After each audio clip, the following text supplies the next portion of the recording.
Hi hello ನಮಸ್ಕಾರ. ನಿಮ್ಮೆಲ್ಲರಿಗೂ ಯಶಸ್ ಟಾಕೀಸ್ಗೆ ಸ್ವಾಗತ. ನಾನು ವಿಶಾಲಾಕ್ಷಿ. ಪಾರೋ ಸೀರಿಯಲ್ ಖ್ಯಾತಿಯ ಶ್ರೀಧರ್ ನಾಯಕ್ ಅವರ ಆರೋಗ್ಯ ಪರಿಸ್ಥಿತಿ ಬಿಗಡಾಯಿಸಿರೋ ಬಗ್ಗೆ ನಿಮ್ಮೆಲ್ಲರಿಗೂ ಮಾಹಿತಿ ಇದ್ದೇ ಇದೆ. ಕಳೆದ 15 ದಿನಗಳಿಂದ ಅವರು ಹೆಬ್ಬಾಳದ ಬ್ಯಾಪ್ಟಿಸ್ಟ್ ಆಸ್ಪತ್ರೆಯಲ್ಲಿ ಚಿಕಿತ್ಸೆ ಪಡಿತಾ ಇದ್ದಾರೆ. ಅವರ ದೇಹದಲ್ಲಿ ವಿಟಮಿನ್ಸ್ ಮತ್ತು ಪ್ರೋಟೀನ್ಸ್ ಕೊರತೆಯಿಂದಾಗಿ ಆಸ್ಪತ್ರೆ ಸೇರ್ತಾರೆ.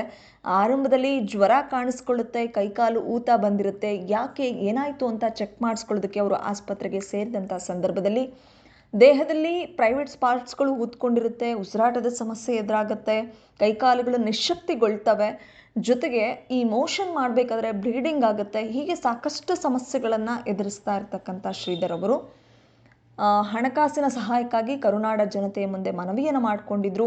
ಕರುನಾಡ ಜನರು ಜೊತೆಗೆ ಸಾಕಷ್ಟು ಕಲಾವಿದರು ಅವರಿಗೆ ನೆರವಿಗೆ ಧಾವಿಸಿದ್ದಾರೆ. ಸದ್ಯ ಚಿಕಿತ್ಸೆ ಪಡೆದುಕೊಳ್ತಾ ಇದ್ದಾರೆ.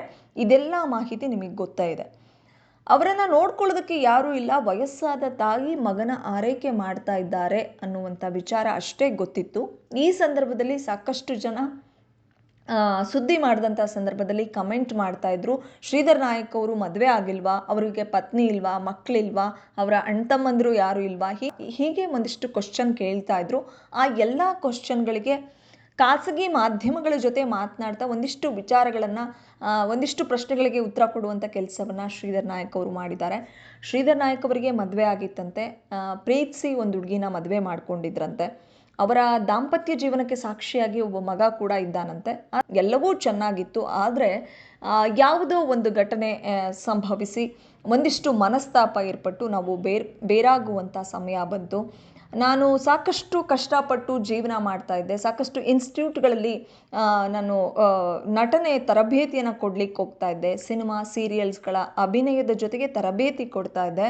ಹೀಗೆ ಒಂದು 3-4 ಇನ್ಸ್ಟಿಟ್ಯೂಟ್ಗಳಲ್ಲಿ ಕೆಲಸ ಮಾಡಿ ನನ್ನ ಸಂಸಾರವನ್ನು ಚೆನ್ನಾಗಿ ನೋಡ್ಕೊಂಡಿದ್ದೆ. ಆ ಸಮಯದಲ್ಲಿ ಸೈಟ್ ಕೂಡ ಪರ್ಚೇಸ್ ಮಾಡಿದ್ದೆ. ಆ ಸೈಟ್ನ ನನ್ನ ಪತ್ನಿ ನನಗೆ ಮೋಸ ಮಾಡಿ ಅವರ ತಂದೆ ಹೆಸರಿಗೆ ಮಾಡಿಕೊಂಡ್ಲು. ಜೊತೆಗೆ ಮನೆಯಲ್ಲಿ ಮನಸ್ತಾಪಗಳು ನಡೆದಂಥ ಸಂದರ್ಭದಲ್ಲಿ ಮಗನ ಜೊತೆಗೆ ಅವರ ತಂದೆ ಮನೆಗೆ ಹೊರಟೋಗ್ಬಿಟ್ಲು. ಆ ಸಮಯದಲ್ಲಿ ನಾನು ಮನೇಲಿ ಇರಲಿಲ್ಲ. ಯಾವುದೋ ಶೂಟಿಂಗ್ ನಿಮಿತ್ತ ಹೊರಗಡೆ ಇದ್ದಂಥ ಸಂದರ್ಭದಲ್ಲಿ ವಾಪಸ್ ಮನೆಗೆ ಬಂದು ನೋಡಿದರೆ ಮಗನೂ ಇಲ್ಲ, ಮನೆಯಲ್ಲಿದ್ದಂಥ ವಸ್ತುಗಳು ಯಾವುದೂ ಇರಲಿಲ್ಲ. ಒಂದು ಗ್ಯಾಸ್ ಸ್ಟವ್ ಕೂಡ ಇರಲಿಲ್ಲ. ನನಗೆ ತುಂಬ ಮೋಸ ಮಾಡಿಬಿಟ್ರು. ಜಗತ್ತಿನಲ್ಲಿ ಈ ಥರದ ಹೆಣ್ಣನ್ನು ನಾನು ನೋಡೇ ಇಲ್ಲ ಅಂಥೇಳಿ ಹಾಸಿಗೆ ಹಿಡಿದಿರ್ತಕ್ಕಂಥ ಶ್ರೀಧರ್ ನಾಯಕ್ ಅವರು ತಮ್ಮ ಮನಸ್ಸಿನ ನೋವನ್ನು, ಜೊತೆಗೆ ತಮಗೆ ಯಾರೆಲ್ಲ ಮೋಸ ಮಾಡಿದ್ದಾರೆ, ಅದು ಪತ್ನಿಯಿಂದ, ಜೊತೆಗೆ ಒಂದಿಷ್ಟು ಜನರಿಗೆ ಕೊರೋನಾ ಸಮಯದಲ್ಲಿ ಹಣ ಕೊಟ್ಟಿರ್ತಾರಂತೆ, ಆ ಹಣವನ್ನು ಕೂಡ ಹಿಂತಿರುಗಿಸಿಲ್ಲಂತೆ ಕೆಲವರು.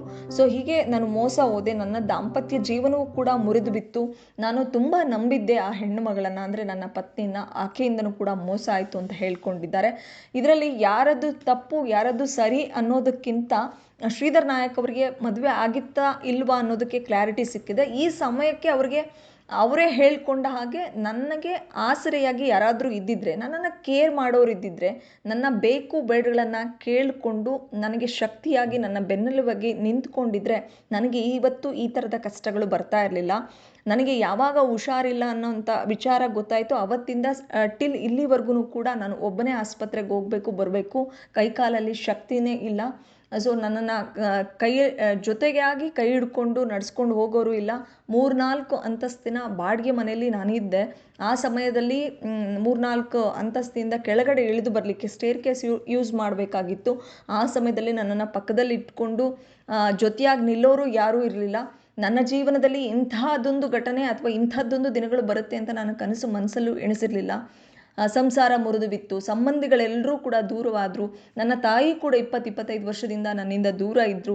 ಇವತ್ತು ಹಾಸಿಗೆ ಹಿಡಿದಿದ್ದೇನೆ. ಕೊನೆಗೆ ನನಗೆ ಯಾರೂ ಸಹಾಯಕ್ಕೆ ಬರಲಿಲ್ಲ. ಕೊನೆಗೆ ನನ್ನ ಹೆತ್ತವಳೆ, ನನ್ನ ಹೆತ್ತಮ್ಮನೇ ನನ್ನ ಸಹಾಯಕ್ಕೆ ಬಂದರು. ಈಗ ಅವರಿಗೆ ತುಂಬ ವಯಸ್ಸಾಗಿದೆ, ಆದರೂ ಕೂಡ ಆಸ್ಪತ್ರೆಯಲ್ಲಿ ಇದ್ದುಕೊಂಡು ನನ್ನ ಸೇವೆ ಮಾಡ್ತಾ ಇದ್ದಾರೆ. ನನಗೆ ನನ್ನ ತಾಯಿ ಸೇವೆ ಮಾಡ್ತಿರೋದನ್ನು ನೋಡಿದ್ರೆ ತುಂಬ ಕಷ್ಟ ಆಗುತ್ತೆ ಅದನ್ನೆಲ್ಲ ನೋಡಲಿಕ್ಕೆ. ಆದರೆ ವಿಧಿ ಇಲ್ಲ, ನನ್ನ ತಾಯಿ ಸೇವೆ ಮಾಡ್ತಾ ಇದ್ದಾರೆ. ನಾನು ಕೂಡ ತುಂಬ ಕಷ್ಟಪಟ್ಕೊಂಡು ಲೈಫ್ ಲೀಡ್ ಮಾಡಿದಂಥವನು.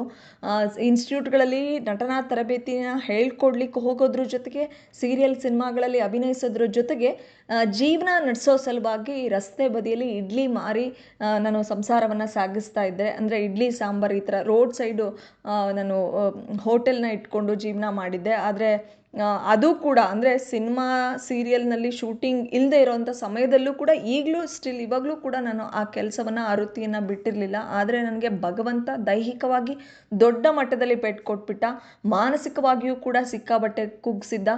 ಎಲ್ಲರೂ ಇದ್ದರು, ಪತ್ನಿ, ಮಗ, ಜೊತೆಗೆ ಅಣ್ಣ ತಮ್ಮಂದಿರು, ಸಂಬಂಧಿಕರು ಎಲ್ಲರೂ ಇದ್ದರು. ಯಾರೂ ಇಲ್ಲದ ಹಾಗೆ ಬದುಕೋ ಥರ ಆಗ್ಬಿಡ್ತು ನನ್ನ ಜೀವನದಲ್ಲಿ. ನನಗೆ ಬಂದಂತಹ ಕೆಟ್ಟ ದಿನಗಳು ಯಾರ ಬದುಕಲ್ಲೂ ಬರಬಾರ್ದು. ಭಗವಂತ ಇಷ್ಟೊಂದು ಅಂದರೆ ಬ್ಯಾಕ್ ಟು ಬ್ಯಾಕ್ ಪದೇ ಪದೇ ಪೆಟ್ಟ ಮೇಲೆ ಪೆಟ್ಟು ಯಾರಿಗೂ ಈ ರೀತಿ ಯಾರ ಲೈಫ್ಗೂ ಯಾರಿಗೂ ಕೊಡಬಾರ್ದು ಅಂತ ತುಂಬ ನೊಂದ್ಕೊಳ್ತಾ ಇದ್ದಾರೆ ಶ್ರೀಧರ್ ನಾಯಕ್ ಅವರು. ಜೊತೆಗೆ ಮುಂದೆ ನನ್ನ ಲೈಫ್ ಹೇಗೆ, ನನ್ನ ಆಶ್ರಯಕ್ಕೆ ಯಾರು ಬರ್ತಾರೆ, ನನಗೆ ಯಾರು ಆಶ್ರಯ ಆಗ್ತಾರೆ, ಯಾರು ಕೆಲಸ ಕೊಡ್ತಾರೆ, ಭಗವಂತ ಯಾವಾಗ ನನ್ನನ್ನು ಮೊದಲಿನ ಥರ ಓಡಾಡಲಿಕ್ಕೆ ಅವಕಾಶವನ್ನು ಮಾಡಿಕೊಡ್ತಾನೆ, ನಾನು ಬದುಕಬೇಕು, ನಾನು ಬಾಳಬೇಕು, ನಾನು ಕಲಾ ಸೇವೆ ಮಾಡಬೇಕು ಅಂತ ಒದ್ದಾಡ್ತಾ ಇದ್ದಾರೆ ಶ್ರೀಧರ್ ನಾಯಕ್ ಅವರು. ಅಟ್ ದಿ ಸೇಮ್ ಟೈಮ್ ಕನ್ನಡದ ಜನತೆಗೆ ಮತ್ತು ಕಲಾವಿದರಿಗೆ ಮನವಿಯನ್ನು ಮಾಡ್ಕೊಳ್ತಾ ಇದ್ದಾರೆ, ಈ ಒಂದು ಹಾಸಿಗೆಯಿಂದ ಎದ್ದು ಬರಲಿಕ್ಕೆ ಅಂದರೆ ಚಿಕಿತ್ಸೆ ಪಡೆದು ನಾನು ಸಾಧಾರಣ ಮೊದಲು ಹೇಗಿದ್ನೋ ಅದೇ ರೀತಿ ಆಗಲಿಕ್ಕೆ ಸರಿಸುಮಾರು 1 ವರ್ಷಗಳ ಕಾಲ ನಾನು ರೆಸ್ಟ್ ಮಾಡಬೇಕಾಗತ್ತೆ. ಆ ರೆಸ್ಟ್ ಪೀರಿಯಡ್ನಲ್ಲಿ ನಾನು ದುಡಿಲಿಕ್ಕೆ ಕಷ್ಟ ಆಗುತ್ತೆ. ನನಗೆ ಯಾರು ಕೆಲಸ ಕೊಡ್ತಾರೆ, ದಯವಿಟ್ಟು ನಿಮ್ಮ ಕೈಲಾದ ಸಹಾಯವನ್ನು ಮಾಡಿ ಅಂತ ಹೇಳಿಬಿಟ್ಟು ಶ್ರೀಧರ್ ನಾಯಕ್ ಮನವಿಯನ್ನು ಮಾಡ್ಕೊಳ್ತಾ ಇದ್ದಾರೆ. ನಾನು ಕೂಡ ಈ ಕ್ಷಣ ನಿಮ್ಮೆಲ್ರಿಗೂ ಕೇಳ್ಕೊಳ್ಳೋದಿಷ್ಟೇ, ಇಲ್ಲಿವರೆಗೂ ಸಾಕಷ್ಟು ಜನ ಕನ್ನಡಿಗರು ಮತ್ತು ಕಲಾವಿದರು ಸಹಾಯ ಮಾಡಿದ್ದೀರಿ. ಇದರಿಂದ ನೀವೆಲ್ಲರೂ ಕೊಟ್ಟಂಥ ಹಣದಿಂದನೇ ಇವತ್ತು ಶ್ರೀಧರ್ ನಾಯಕ್ ಅವರು ಬ್ಯಾಪ್ಟಿಸ್ಟ್ ಆಸ್ಪತ್ರೆಯಲ್ಲಿ ಚಿಕಿತ್ಸೆಯನ್ನು ಪಡಿತಾ ಇದ್ದಾರೆ.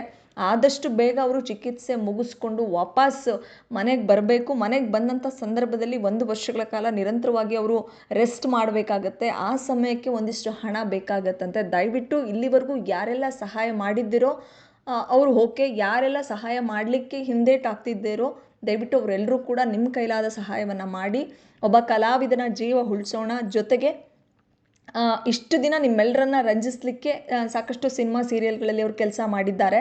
ಸೊ ಮುಂದಿನ ದಿನಗಳಲ್ಲಿ ಅವರು ನಿಜವಾಗ್ಲೂ ಮೊದಲು ಹೇಗಿದ್ರೋ ಹಾಗೆ ಅದೇ ರೀತಿ ಆರೋಗ್ಯವನ್ನು ಕಾಪಾಡಿಕೊಂಡು ಮತ್ತೆ ಎದ್ದು ನಿಂತರೆ ಮಗದೊಮ್ಮೆ ಅವರು ನಿಮ್ಮೆಲ್ಲರನ್ನ ರಂಜಿಸಲಿಕ್ಕೆ ಮತ್ತೆ ಸಿನಿಮಾ ಸೀರಿಯಲ್ಗಳಲ್ಲಿ ತೊಡಗಿಸ್ಕೊಳ್ತಾರೆ.